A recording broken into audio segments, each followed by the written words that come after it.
For me, the life was not to end the journey. That was taboo because it was the success of my life.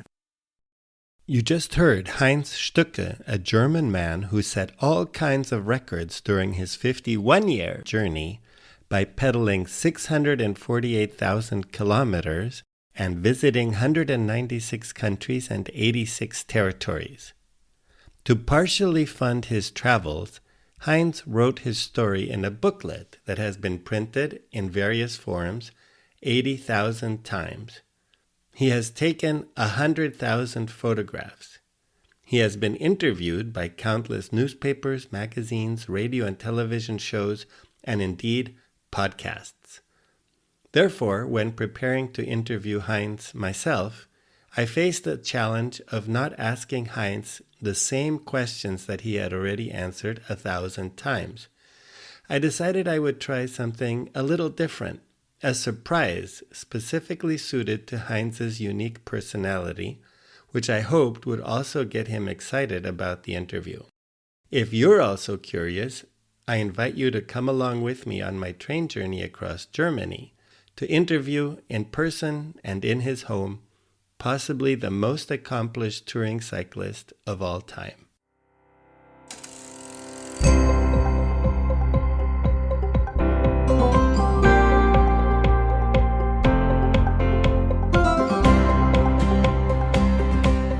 You're listening to The Accidental Bicycle Tours. In this podcast, you'll meet people from all walks of life and learn about their most memorable bike touring experiences. This is your host, Gabriel Aldaz. Hello, bicycle touring enthusiasts. Welcome to this milestone episode 50 of the Accidental Bicycle Tours podcast.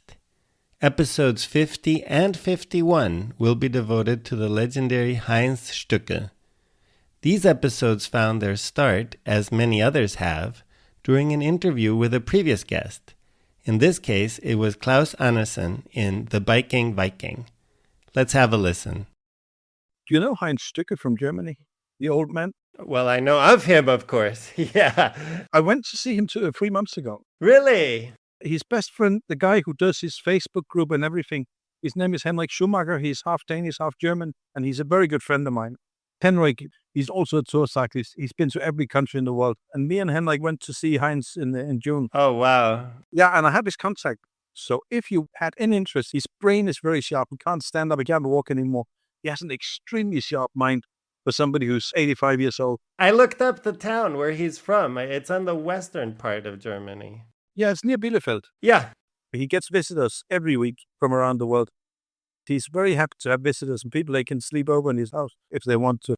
Yeah, this is so interesting because when I started the podcast, I thought, who would I like to interview? And I said, well, I know who I'm not going to interview. I'm not going to interview Heinz because there's nothing accidental about his bicycle touring. I mean, he set off to do it and he was gone for 42 years or something, right? Then on the other hand, I think, yeah. He did it because he didn't want to work at the factory. Yeah, okay, maybe that's it.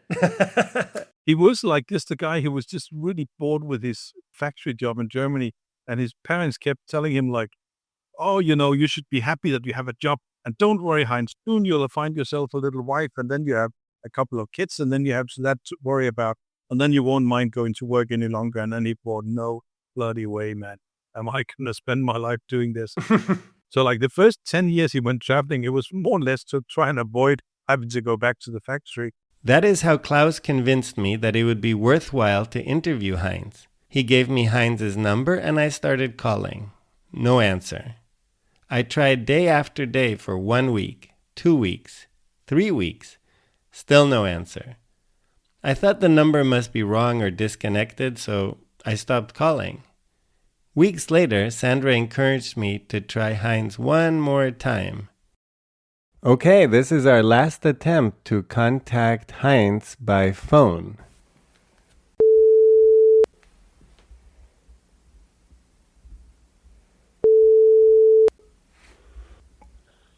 Hello.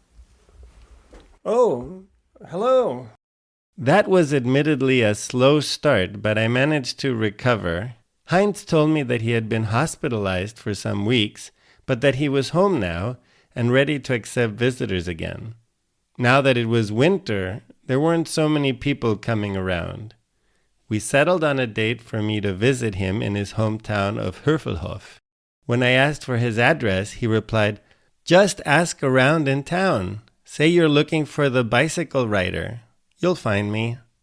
On the agreed-upon day, I began my journey from Potsdam to Heuvelhof, approximately a 4-hour train ride, with changes in Berlin and Bielefeld.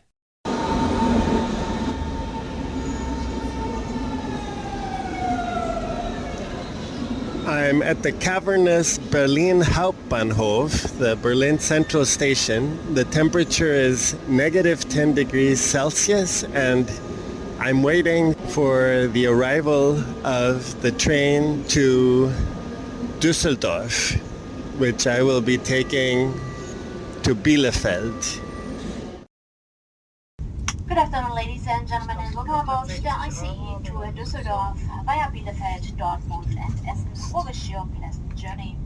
I settled into my comfortable seat on the train and started preparing the interview. I had brought with me 500 small rectangular pieces of white, blue, and green paper and an empty Christmas cookie tin. One or more words were written on each piece of paper, and I had the tedious job of folding each one carefully and putting it in the cookie tin. This was the surprise for Heinz. Ladies and gentlemen, we're now arriving in Bielefeld. Thank you for choosing Deutsche Bahn. Goodbye. It may not come as a shock to some of you to find out that my train arrived late and I missed my connection in Bielefeld. Luckily, it wasn't long before I could catch another train. Well, I just got off the train at Heuvelhof, and I always thought I would get here by bicycle as sort of a pilgrimage, but there is snow on the ground and it's cold. It's a lot warmer than Berlin, but still around freezing. My next assignment was to find out where Heinz lived. In German, the word for bicycle rider is Fahrradfahrer.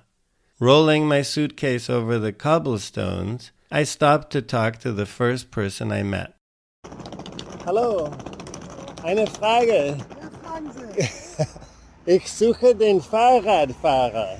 Fahrradfahrer? Ja, kennen Sie Heinz Stücke? Heinz Stücke? Ja. Ach, den. Der lebt noch. Ja, er lebt noch. Sie müssen zu dem alten Schwimmbad gehen. Wissen Sie, wo das ist? Nein, Sie keine gehen hier Ahnung. vorne. The friendly woman is surprised that Heinz is still alive. She says I need to go to the old community swimming pool and gives me detailed directions. Das Hallenbad.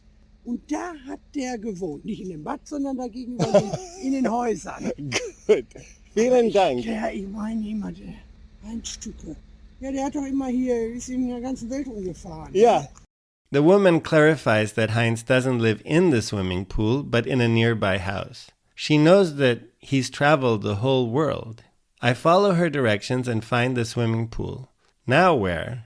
As I am looking around, clearly lost, a second woman volunteers to help me and points out a low building, a bungalow she calls it, where the bicycle rider lives.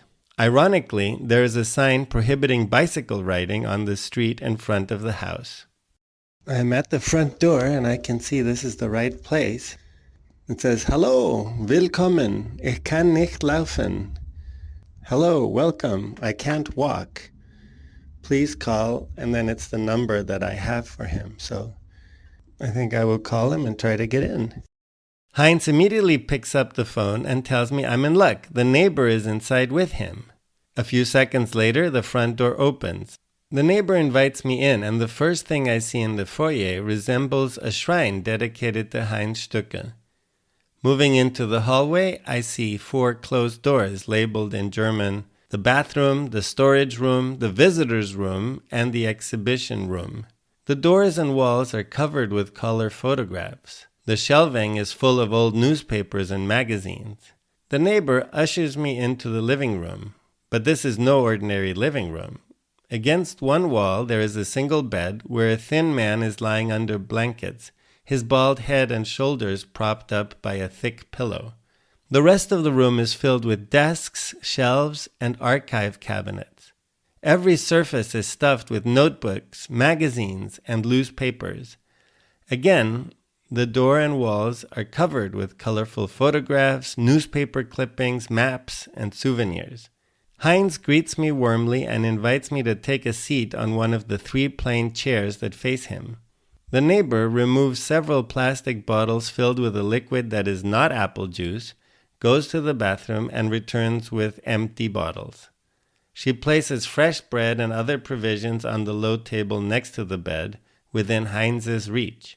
At arm's length, Heinz also has access to reading glasses, important papers, a digital camera, a flashlight, and gripping tongs to reach the many items around him.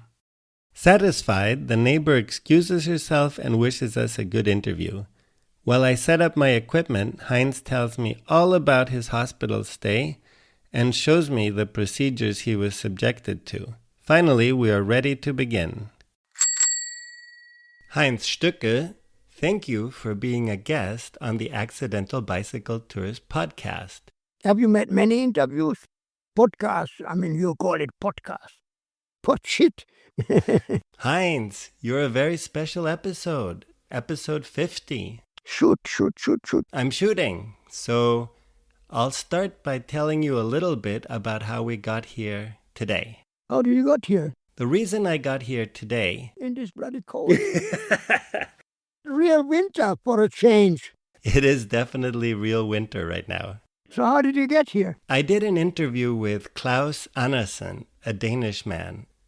And Klaus... Wait a minute. Klaus Andersen. He is a collector of islands. A collector of islands? Maybe I'm wrong, but I know a lot of Danish, because Henrik Schumacher, he is one of the Globetrotter Club in Copenhagen. Exactly. He discovered my story, and he came one time in front of the door and he showed me, this is the Museum of Heinz Stücke. That's the first thing I know. But that's what is fake news, because there was always talk about making a museum. And so he found out, and he came in and he saw, yeah, it is like a museum. And then he took over. He's very active on the Facebook. He has a hard disk with 3,000 of my pictures. He's a big traveler too. He has been in all countries of the world as well. So he selects something that he doesn't know much about, and he asks questions, He has no information about the picture. He just says the hard disk. And then he asks, how about that picture where you have that blue shirt? Okay, usually I know those. These are only the 3,000 on the hard disk. So I tell him, okay, such. He's a collector of countries. I'm a traveler of countries, but I'm not a collector of countries. But I have also collected countries. Yeah. Usually people want to tick it off. I've been there. Tick it off, Henrik Schumacher, he's my groupie. or I'm his groupie. When I was talking to Klaus, he asked, do you know about Heinz Stücke? And I said, yes, for about 30 years. 1,000 years. For 1,000 years. Because already 30 years ago, you had bicycled 400,000 kilometers, and then it was 500,000, and then 600,000. Yeah. I know you've told this story many times, but would you mind sharing how you got started? Poor people in the 50s. I was always interested in geography. It's just maps and cards. In the school there was a roll, and it was hung up, and then you see Africa or something like that. I was not in front, and wanted to know about these places. And you dream about places. How would it be when you would be there? I look at the world map. I could look for hours just to follow China. And how big is China? And where are the roads? So you dream, but we don't have schooling, no high school or anything. You have Volksschule, the ground school, and that was it. And my father says, what do you want to do? Well, what was available at the time? You could be a driller, a carpenter. You could become a toolmaker, and I chose toolmaker in 4 years. And while that time, At 14, I was already an apprenticeship. I was either football player, I played in the youth team, and we even made a champion of the Kreis champion, as they call it, So it was football, that was my ambition, my sports. A Kreis is a district, so you were the champions of the district. Yeah, my father had a chicken place, and I had to help him on Saturdays, and I was always in trouble with my father. We had to clean the cages and stuff like that for his hobby, which was raising poultry, And I wanted to go play football. So I was already at that time sportive-minded. I got into the apprenticeship. You got holidays. So what do?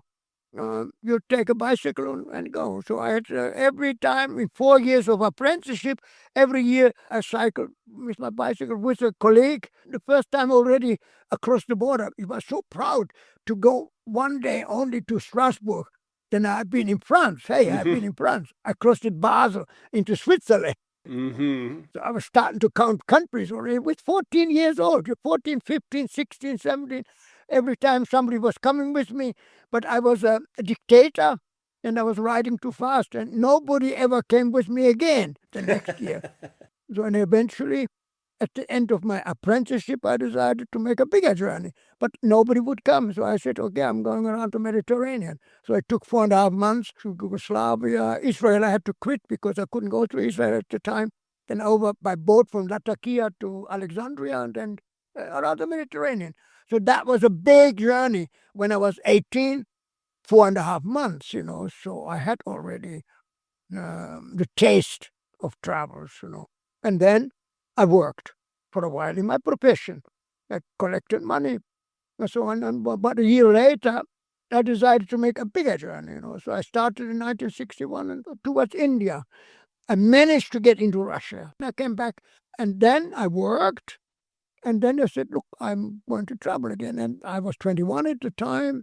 You had to think about women already, you already got married and you had a girlfriend. And so I said, oh, yeah, one more quick journey, So I said, okay, maximum 2 years. In 1962, I started and I never returned because I thought, I cycled to Africa. I arrived in Africa, go to South America, cycle to South America, and also go to Japan, go to the Olympics in 1964 in Japan at the time, Look, 1971 I arrived in Japan, not in 64. So you missed the Olympics. How did I think that I could make Africa, South and North America in just 2 years? It's impossible. It doesn't really matter.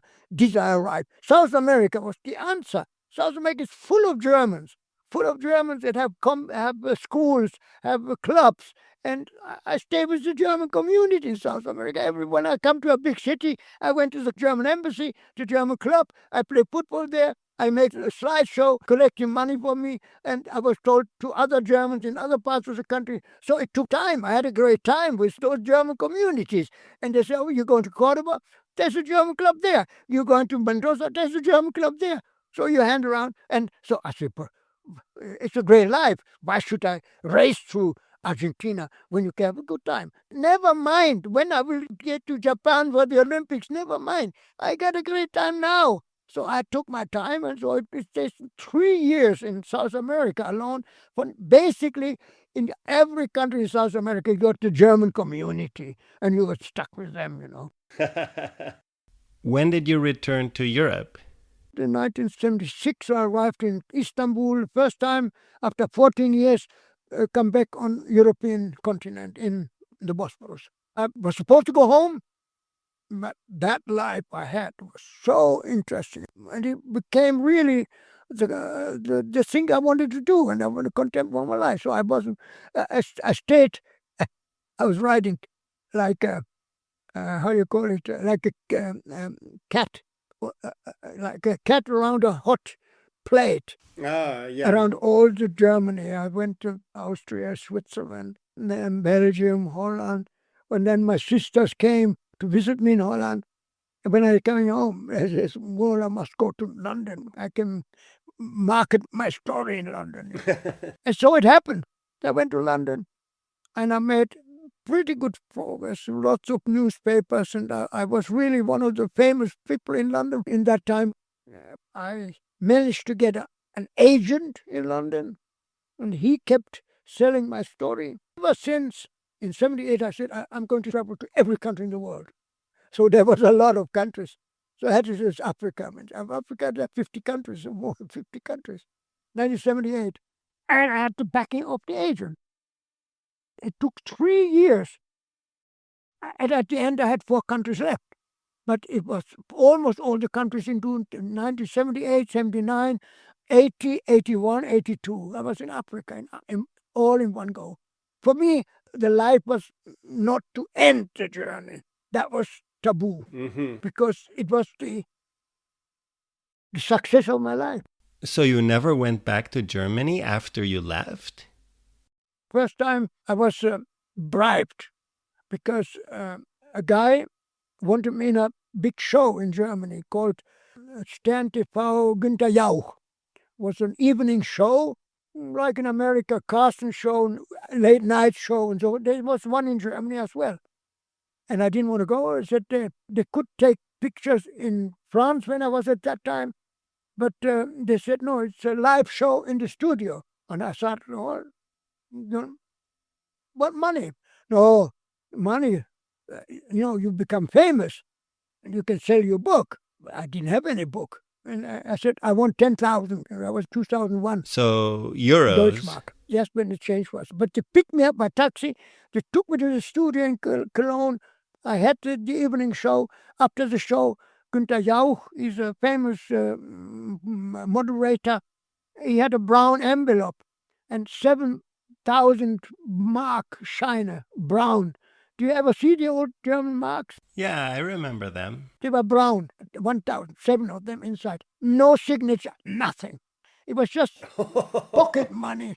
It was the biggest tip I had in my life. Yeah, I'll say. So that was one time you were back during your trip? That was 18 hours in Germany.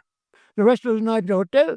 In the morning, a taxi took me back to France, to Paris, and I kept traveling there, Then I never came back until now. In Germany, I was back 2003, 2004 the first time, because I was already back, so it didn't matter. But I never went home. And home I went only in 2014. I was the first time in overall.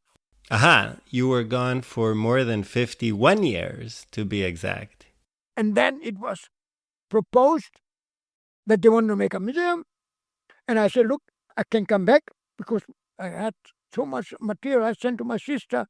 My sister didn't want, they broke down the house, and I had the whole room full of souvenirs of travels and pictures and what.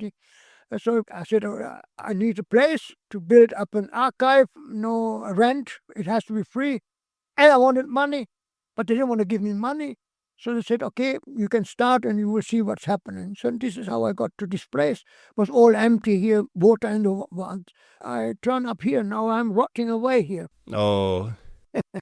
I have diaries, I have pictures, slides at 100,000 photographs there in the cupboards behind you. You can open one, you can see them. Oh, wow. And I'm working on them now. And I make books of every country. But I have gone to 80 countries. You want to see one? Take one of those. Sure, fine. The first, you see what I do now with countries. Yeah. Every country in the world is a book. Mali. Okay. I'm very productive, although I'm lying here and I'm bedridden. Every night until 5 o'clock in the morning, I work on papers, And so the pictures I choose, I got 1,000 pictures of Mali, of which I have chosen about 300. And then I have to add to it the places and my route there, the year, 1979. It's all 79 pictures are there. From every country, I make a book like that. So everybody can see my work in the country, the route I have done there. It's a massive job, but I'm not twiddling my thumbs here. I'm not doing that. No, definitely not. people always number one.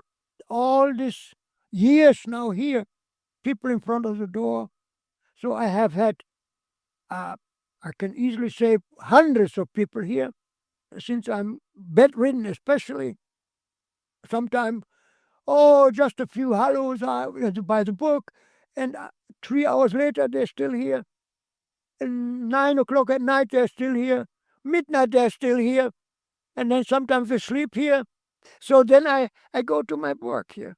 Here I'm preparing a book that is all the years. What is it called? Buch der Stichwörter über alle Jahre. The book of keywords for each year.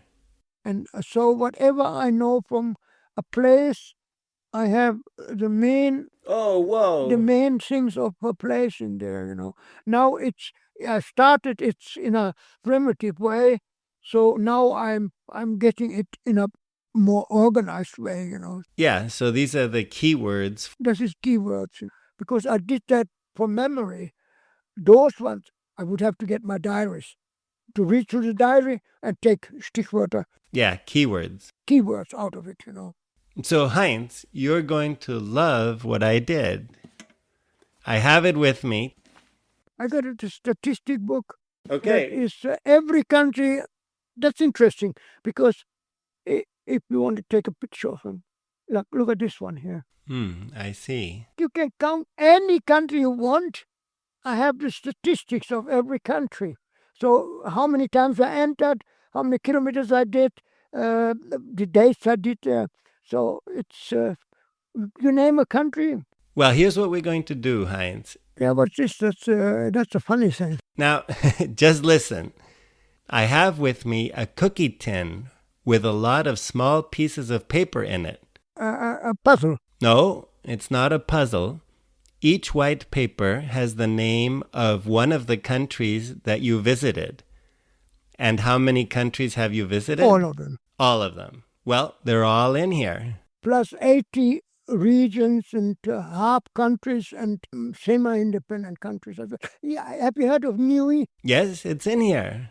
Niue is now a country. It has become a country. Has it? I heard it on the news. Oh, that's a new country? It's a new country. Well, Niue is the perfect name for a new country. Niue. Niue.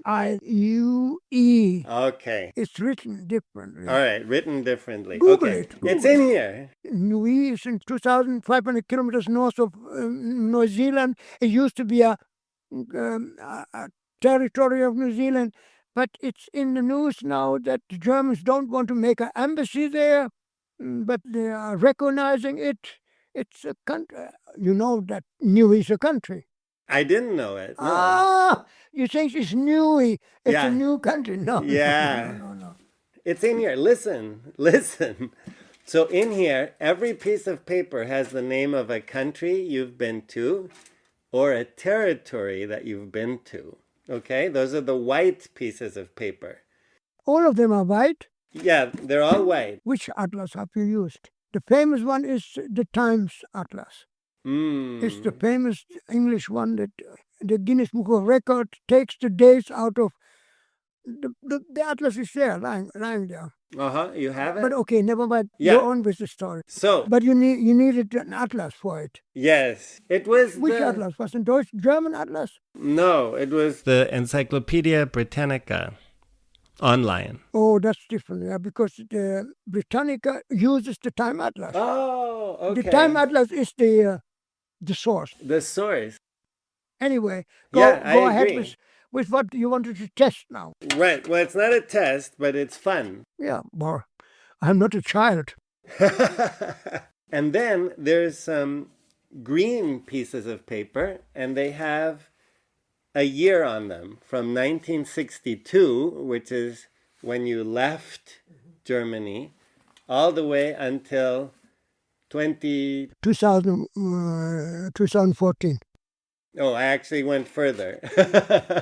But I have all the way until 2025. Yeah, I'm here. Well, we'll see what happens. Then I also have some blue pieces of paper, which have a word that somehow relates to bicycle touring. Some of them are a little bit obscure. In total, there are 500 pieces of paper in the tin. You want me to take me one of every color? Well, there are only 3 colors, but I thought just take one and see. Okay. So, what did you draw? Oh, Philippines. I Philippines. spent a long time there, several times in the Philippines. Every island of the Philippines, and there are 14,000 islands, so not every island. But you got the big one in Zamboanga, but Mindanao. You got Cebu. Cebu, of course. You got Moktan. Do you know what happened in Moktan? Earthquake. No. A historic, very historic place. Really? Yeah. What happened? Magellan was killed there. Really? Way Yeah. back then? Yeah. In Moktan, kleine island in front of Cebu. Yeah. He could have sent his soldiers. Those days, the leader was front, and one of the local ones, he clubbed him. And he killed him right on the spot, you know. It's a famous picture on stamps in the Philippines all over. This is one of the historic places. Well, what else? Well, you want to know more about the Philippines? So, capital is Manila. No. That's a perfect story.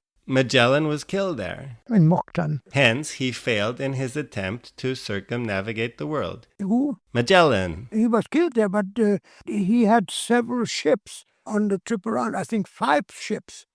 And some of them already scuttled before. One turned around in a storm. Wasn't he the 5 ships that he started, Magellan? He started with a lot. With 5 ships. And in the end, he died.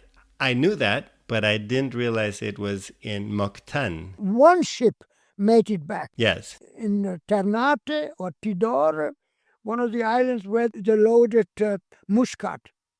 And that load was paying for all of it. From the original team, there was very, very few people from the original team on the last ship. Oh, yes. That's perfect for the Philippines. Next one. Let's see. Guyana. Ooh. Kennst du das überhaupt? Kennst du das?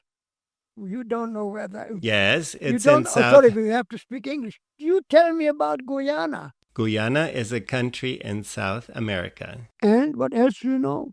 It's a former British colony. The capital is Georgetown. There's Guyana and its neighbor, French Guyana. There's 2. No, there are many Guyanas.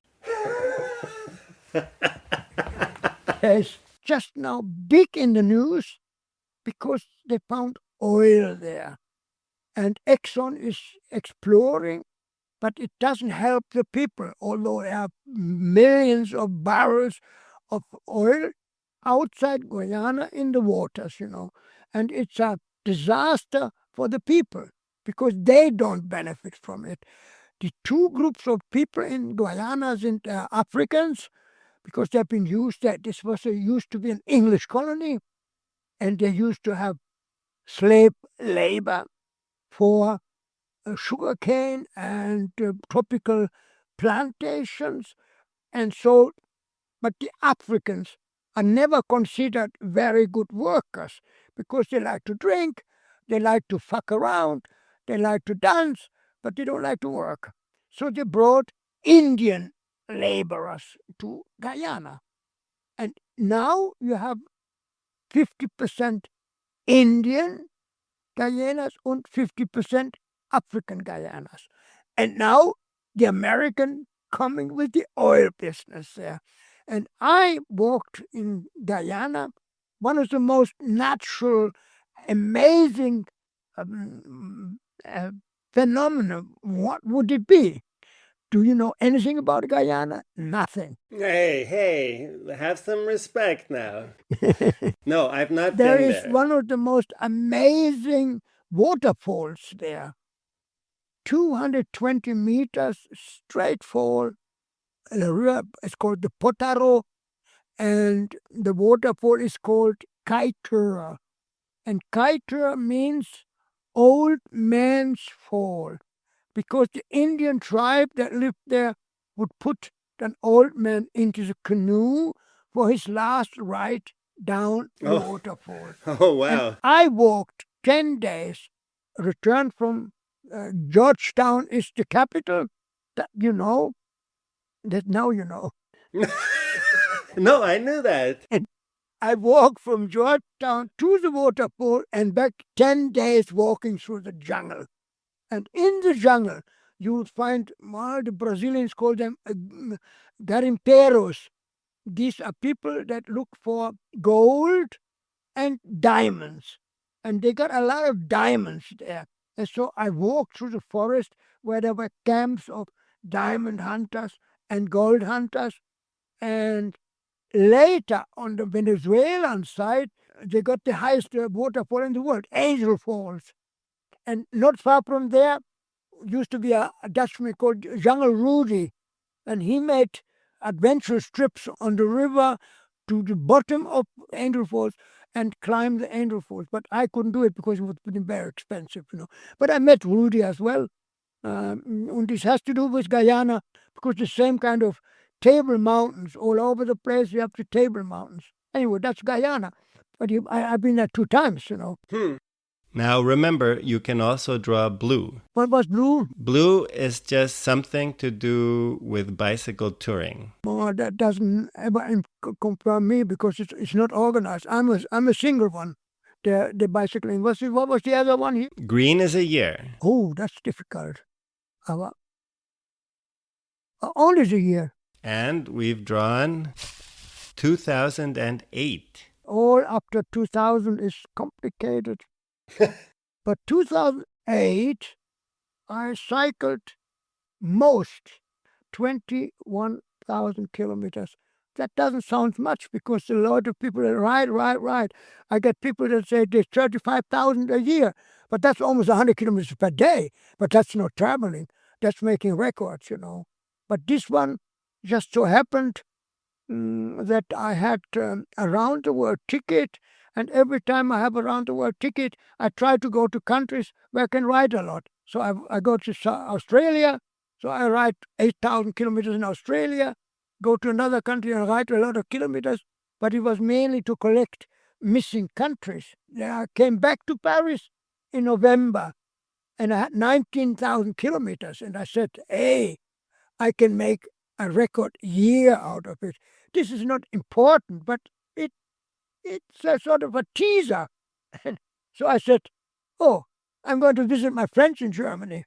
And so I went to visit friends, and then I went to Berlin, then I went to a house in south of Dresden that I met in the South Pacific before.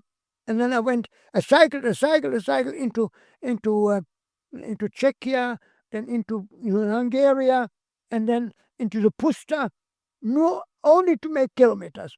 And Christmas, I arrived about 100 kilometers east of Budapest. I added the additional kilometers, and I already reached the record number of that year.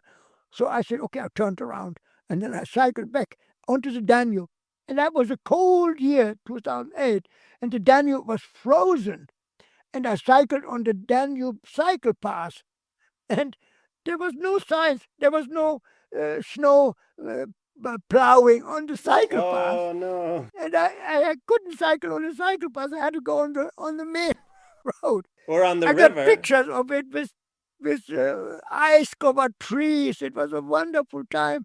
But 15 below zero. I slept in my tent there all the way back and back until I decided, well, that was 2008, back in Paris again. Wow.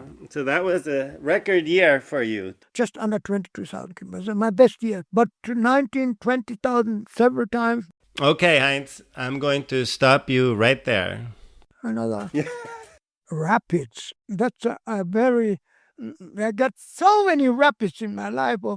The river, one of the famous one is on the Madeira River. Because on the Madeira it's a side river of the Amazon. Have you heard of the Madeira? No.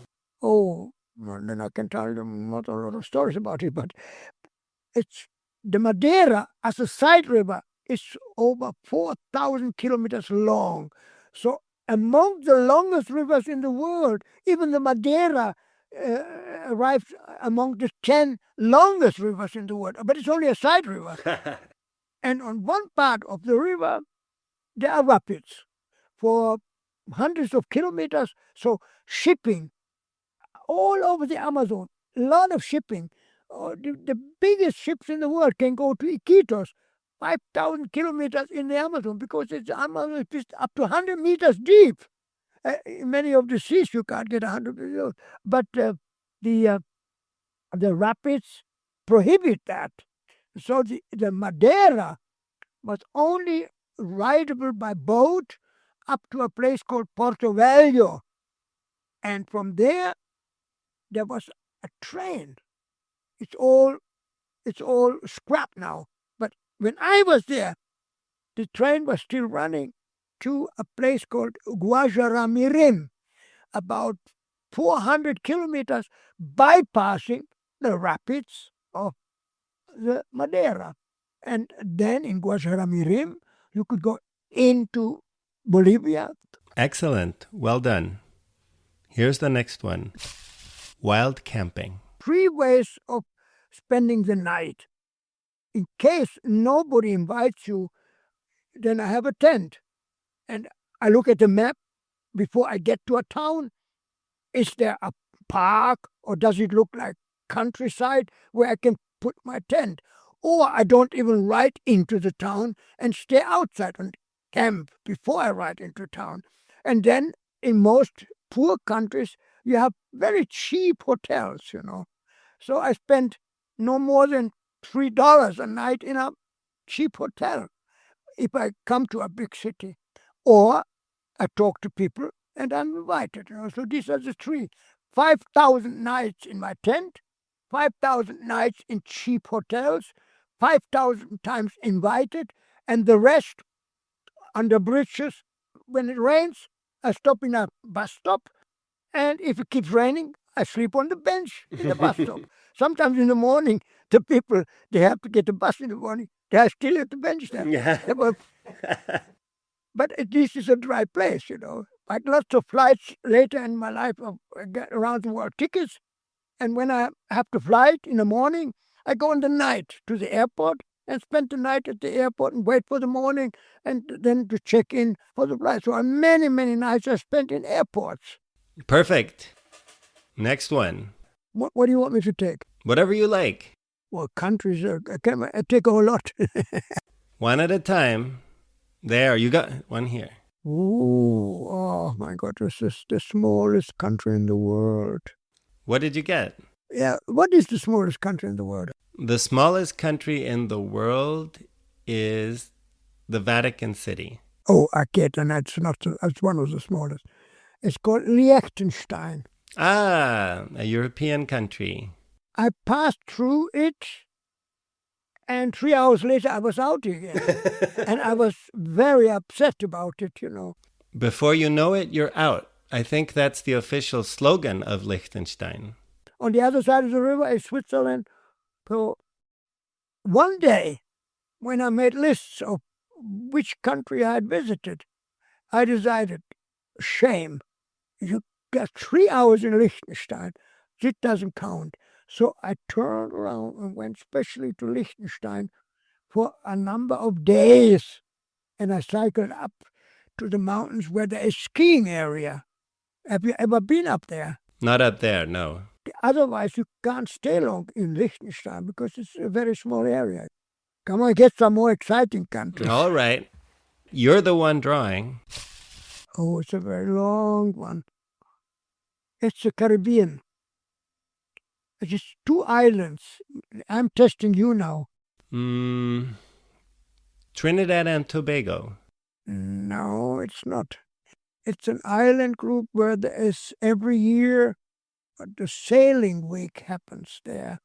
And when you can go up on the top of a hill, you can see billions of money lying below because all the big yachts joining in a harbor. It's a round harbor. It's just picked full with, each yacht cost millions. And it's the famous sailing week. I give up. This is called Antigua and Barbuda. Ah. Have you heard of it? Yeah, I think you said Antigua, actually. Antigua. Yes. Agua, come on, you cannot pronounce it properly. But it's English speaking and French speaking because sometimes French, sometimes English. But now it's more like English. But Antigua went to Montserrat. It's a country where the volcano erupted.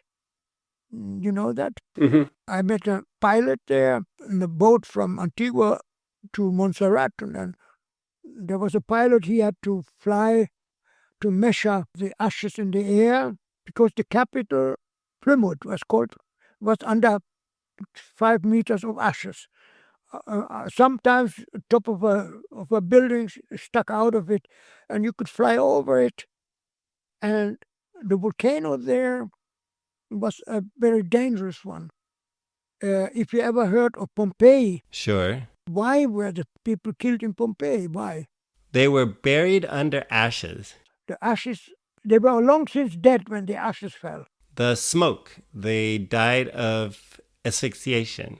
Yeah, this was a pyroclastic eruption, and the pressure built, hot air built in it until it broke through, and then a wave of hot air would roll down the mountain with 500 kilometers an hour. Nobody could escape from it. That's why so many are in good condition. They all died, and then ashes. And that was Pompeii. And Antigua. Montserrat, if I went to Montserrat, it had a pyroclastic eruption as well there. But Plymouth was evacuated long since, so nobody was killed. The pilot went there and he flew over the volcano where you could still see smoke because it was maybe a year or so earlier, but it was still active, which was a very interesting trip that I did with the pilot across the mountain. I showed very nice pictures where the whole side of the mountain where the pyroclastic and the ashes and then the lava as well came. That's Antigua and Barbuda. But it's another time. I missed my flight. I had a round-the-world ticket flight, and I came to Antigua, wanted to get a flight back to London. I went to British Airways, and they said, "You missed your flight." Well, when is the next flight? 6 weeks later. Was it possible? That is not possible. So I, of course, came with my booklet, and I told my story, and suddenly they put a British Airways map on my head, a British Airways T-shirt. The local news came, and so it was taken. And of course, the next flight was a place for. I had to wait a couple of days, and I flew back to London, a guest of honor. Okay, this time take a blue one, please. What's the blue? That's the year. No, green is the year. Sleeping bag, that's it. 30 years, the same sleeping bag. 40 years, the same sleeping bag. I still use it. Oh, I'm looking at your sleeping bag? Yeah, but I don't think what was it, a mark? This has to be in the same position because I have to use it on my cover. It's actually rolled in because it has to have a special position to clip it over. See that? Yeah. See that? But it's down, but it's badly used. What you looking for? A name on it or what? No, I think it's remarkable that... No, I don't know. Maybe it was Cremon. Do you know any sleeping bag firm? Lots of sleeping bag firms. Yeah, I know. Carrymore. That was a Carrymore. Really? I got it. Yeah. This one is a very firm cover.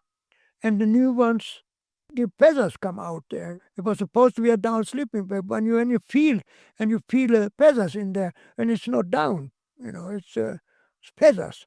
And they are not as good, And they finally make their way through. But it's still here. You can have it. I never used it. After a couple of times, it was shit. I got this one back. I choose something exciting. Let's see. Bloody hell. Mexico. You can skip. More than 1 year in Mexico. With girlfriends and everything. I've been many times in Mexico. Back through again, back. Because Mexico is always on the way. When you go from North America to South America, you got to go to Mexico. Mm-hmm. At the 1968 Olympics, I saw a lot. I saw the Black Power salute, Oh, yeah? or the Americans that were thrown out afterwards. Yeah.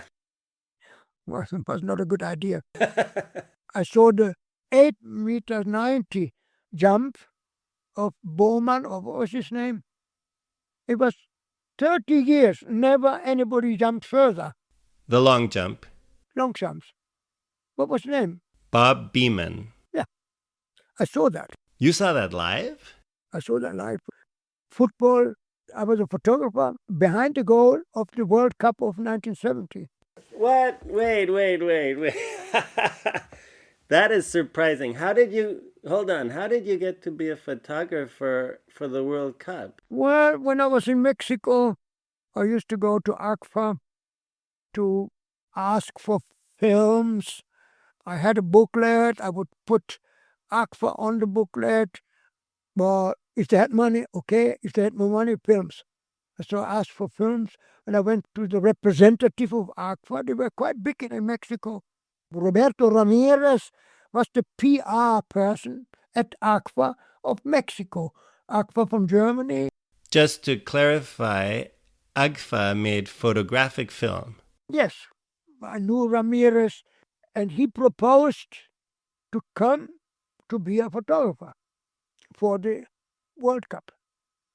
I was in the center for reporters and journalists, and the photographer people were there, and I got accreditation, and I could choose where I wanted to be a photographer, you know. The opening game was Mexico, Salvador, I think. Mexico won. In fact, the opening match of the 1970 World Cup was a 0-0 draw between host nation Mexico and the Soviet Union. Mexico's second game was a 4-0 victory against El Salvador. Since this is just about the only factual error I found when verifying Heinz's responses, I'm going to give him a pass. All the most exciting games I could choose where I wanted to be. I went when Germany played England.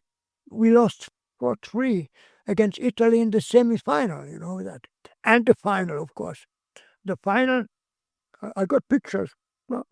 Oh, many pictures of Pelé, Brazilian, 4-1 against Italy.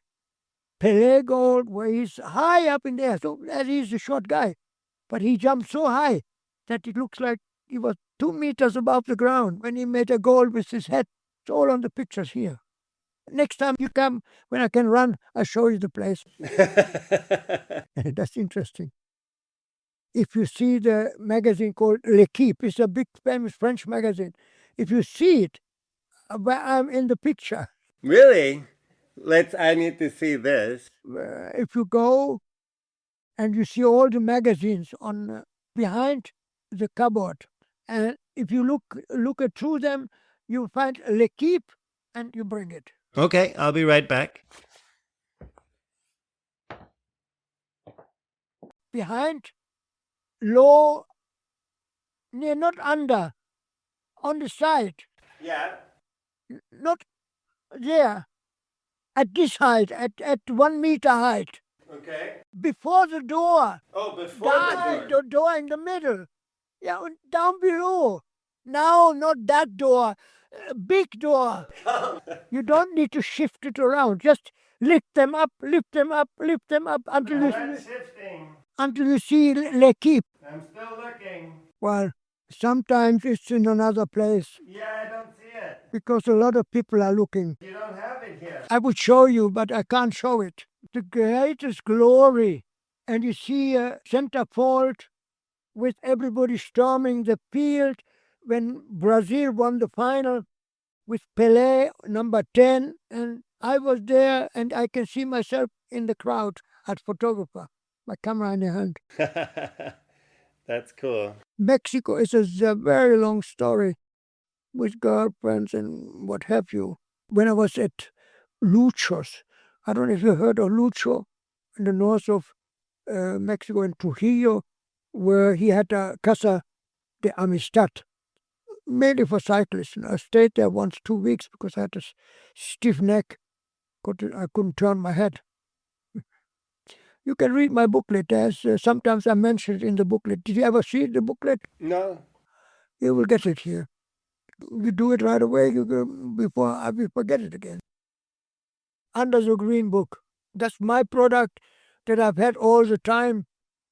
This? Yeah, I wrote it, and everything what other people wrote are not exactly, because sometimes they get the story wrong, you know. Oh, yeah, that's common. The booklet in my hand is called Mit dem Fahrrad die Welt, or in English, The World by Bike. I produced it, and I went to a printer. I had it printed about 80,000 times. 80,000. So this is what you were... Oh, and here's Agfa. This particular one is 20,000 printed. There are 10,000 English ones and 10,000 in German. The English ones are virtually all gone, all sold. There are plenty of German ones left. All right. What's the blue one that you've got in your hands? Blue River romance. Well, the longest romance was the girlfriend in Belarus, Zoya. 8 years lasted. Every time I go there, she said, if you don't marry me now, it's over. But every time, she never had a better deal. Whenever I was back or called her again, she accepted me. Until the day when she said, I'm married now. She was a translator. We spoke English together. And the translator proposed to her. She was fed up with the people that promise and never. So she said, unless you marry me, you don't get me. So he proposed right away. And when I called, that time I was back from another trip around the world, and I called and I finally got hold of her. Before that, she was working in Moscow. I only got hold of her mother. And she said, Zoya is married now. Well, that was it, you know. So I telephoned a few times back and forth. She was still waiting for the papers to get out of Belarus. She disappeared in England, never heard of her again. But it was good because I could concentrate on my travels again, you know. Before that, she was already tough, but she always wanted money, so she was also getting expensive. Romance, that was the biggest romance. But I had a romance with a violinist in Colombia, Luz Elvira Espinosa. She played for the Colombian Orchestra Sinfonica. There was a Swedish guy. He was a fashion designer, and he was married to a Colombian woman. He invited me to his house for a steak dinner, and his wife, Victoria, invited Luz, her sister. Both musicians. Both when they sing together. Well, as long as I stayed there, she was my girlfriend. But then I went on my journey. Then I went into the Amazon and many weeks hunting for gold. And I met her in Bogota again. And we stayed together. I rented a room in Bogota. And so that was about the end when I kept on traveling, and then never heard about her again. But it was my fault, of course. How are you doing, Heinz? Do you need a break? So you want to make a break? You're the one talking. Do you need a drink? I last forever. What do you want? You want a beer? Yeah, I would have a beer. Can you drink a whole bottle? Yes, or we can split one. Or split one. I have a glass here. You want one with alcohol? I like that for a change, with alcohol. With alcohol. It's Monk's beer. You know the opening? Yeah. Plop. Pluck. I hope you find it. 1.5 years I haven't been in the kitchen. You got the right glass. This is my glass, only half full. Because the way I drink here, I spill it. So this is your glass? You want it half? I want to try that beer. No, sideways. You know the German way. Yeah, I know. So that's good enough. Prost. Well, give me a minute. I will. Thank you for welcoming me to your home. Prost. Prost. And here you have to click the bottom of the glass. On the bottom of my heart. Should I take one now that you've got... Should I read you one? Hallelujah. We have to stay until tomorrow to go through all of them. No, we're not. We're not going through all of them. Here's the next one. It's blue again. Money. It's most people do this for a time, but they can't find money while they travel, and they would have to go back, and then they travel again, and then they travel and go back again. But I managed to find money on the way. First of all, don't spend much money, and you have a tent, you have a smile in your face every time you meet a person. You need to smile at him, and it's amazing what a smile will do. And you're willing to talk to him. You always have time for other people. Most people, they are doing their thing, and that's the problem. Leave me alone. I got to make 150 kilometers today. When somebody stops, we talk, and let's have a drink. And we drink another one, and we drink another one. And the rest of the day, I spent the time with him. But that is not somebody who has to go at a certain goal at that day. But my goal is, it doesn't matter what happens. I have time for people all the time. And eventually, I managed to get basically also enough money, because first time I made a story for papers, and I went to newspapers, magazines in South America already was over, so I can ask money for it. The biggest money I got, about 7,000 for a story in Ubuntu, and one of the German magazines. But anyway, that was one way to find ways of making money. That was the way. And I had my booklet. It's the first time in South Africa I made a booklet, and I started to give it away. It's like a name card, but it was a bit bigger. It was 4 pages, 6 pages, a couple of photos, a little bit story, my name, address, signed. And each time people said, "Oh, can we keep it?" Sure. I find German printers, they print it for free, and I would give it away. But they always ask, "Can we pay for it?" Why can you pay for it? No, I can always use money. So I started to sell them. The first time ever in Cape Town, on the main post office in Cape Town, I sold it on the street. And in no time, I had sold 4,000 booklets, Hey, that's a good idea. And in South America, I started to get, first of all, in a city, I got a new booklet. And the German communities, of course. So I found ways of not piling up the money in big ways, but easily enough to invite other poor globetrotters, Anhalter globetrotters. They never had any money. And one time in Mexico, I sold booklets on the Zocalo, in the main square. And another guy was there. He was cycling around the world, and he was trying to make slideshows. And he found me there. At that time, I didn't give any change. He would throw the money into my bag, and it was full of coins. He had a hard time in raking in the money for a slideshow and something like that, And he said, we counted like $300 in one day, And he said, I think I must be doing something wrong. Should I take the glass? No, but it's something in there. I'll have a bit more. I'm a slow drinker. Do you want to have some cookies? There's some cookies up there. Okay. Speculatius. But that's not a proper dinner. Well, I can order a pizza from here. You can order it as well. And there's somebody will answer, Giovanni. Pizza Giovanni. I have ordered many, many times. Okay. Look at the kitchen. Did you see on the roof? That's everything from Giovanni. So here I am in the kitchen, and yeah, the entire ceiling is covered with the top lids of old pizza boxes from Giovanni's Pizza. A lot of them have been signed and dated, and some visitors have also left messages of encouragement for Heinz.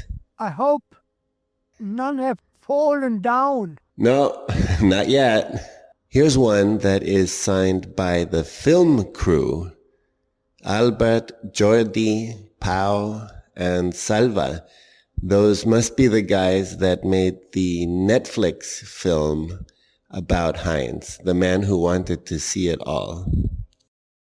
Formerly, every evening, Whenever some comes up at 9 o'clock, we drink and talk, blah, blah, blah. And then you got something to eat there? Well, okay, we order a pizza. Every other night we order a pizza, you see on the roof. Everybody's there who signs it, and it's kind of a souvenir. The next one is blue again. Very appropriate. Exotic food. Ein Weltenbummler isst grundsätzlich alles. Alles.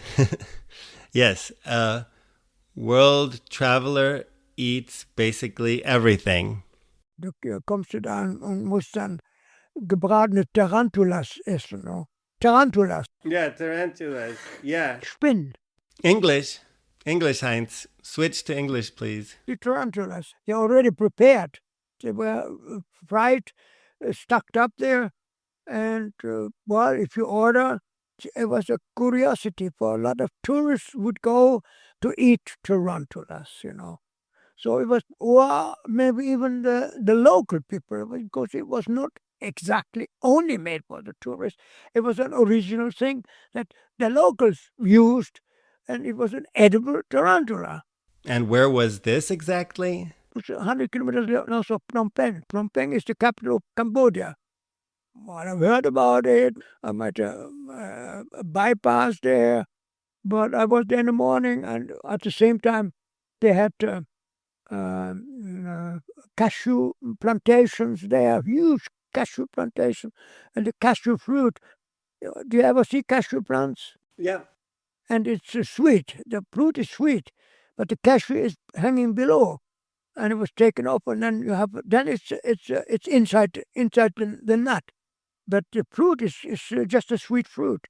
It has a bit of acid, but there at that time where I was there, it was just a plantation, as far as the eye could see, the plantation of cashew, and they were also selling there. Morning at 9 o'clock, I was there. I did not even want to, and I mean, some people just for the heck of it will bite into it, but I see this and I don't need to eat a tarantula. Not at 9 o'clock in the morning. No, definitely not. So I bought the cashew plants next door to a few yards away from it, But I watched the people, but there was not many people at that time there. No, I'm surprised they were open. The tourists are coming at a certain times. Organized tourism, they got a bus, they got to get breakfast in the hotel. The first start was from 10 to 12 o'clock is the visiting time. Okay? Off we go to the tarantulas. Well, I think that is the perfect moment to take a break and to order some pizza. Probably just with olives and mushrooms, though, no tarantulas. If you are enjoying this interview with Heinz, stay tuned for more incredible stories. I will also delve into his notebook of statistics, his diaries, his notebook of keywords for each country, and his filing cabinets. It's all coming up in episode 51, right after the pizza break.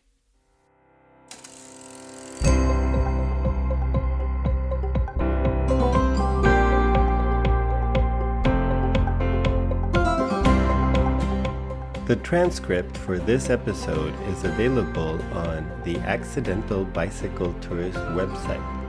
I welcome feedback and suggestions for this and other episodes. You'll find a link to all contact information in the show notes. If you would like to rate or review the show, you can do that on your favorite podcast platform. You can also follow the podcast on Instagram. Thank you to Anna Lindenmeyer for the cover artwork and to Timothy Shurtell for the original music. This podcast would not be possible without continuous support from my wife, Sandra. And thank you so much for listening. I hope the episode will inspire you to get out and see where the road leads you. What year did you get? It's impossible because it's 1917. No, I didn't do 1917. That's what I mean. 2017, I'm here. Oh, you're here. Not 1917. You said 1917. Yeah, but, Play the tape. 1917, I wasn't born. Come on.